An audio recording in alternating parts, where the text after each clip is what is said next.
Point, உங்களுடைய நேரடி 5ஆம் அதிபதியுடைய தொழில்.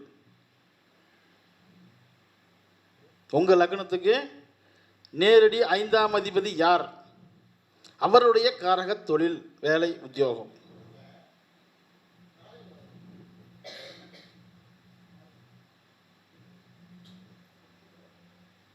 அடுத்து 4வது பாயிண்ட்,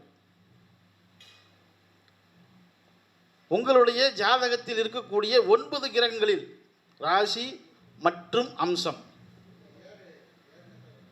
9 கிரகங்களில் ராசி மற்றும் அம்சம், இதில் எந்த கிரகம் அதிக பலம் வாய்ந்துள்ளதோ, அவர் அஷ்டமாதிபதியாக இருக்கட்டும், ரோகாதிபதியாக இருக்கட்டும், விரையாதிபதியாக இருக்கட்டும், பாதகாதிபதியாக இருக்கட்டும், எந்த கிரகம் அதிக பலம் பெற்று உள்ளது, ராசி அம்சம் ரெண்டிலையுமே நீங்கள் பார்க்கணும்.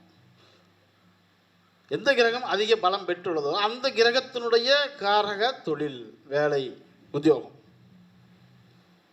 இது நீங்கள் உங்கள் ஜாதகத்தோடு மேட்ச் பண்ணி பாருங்கள்.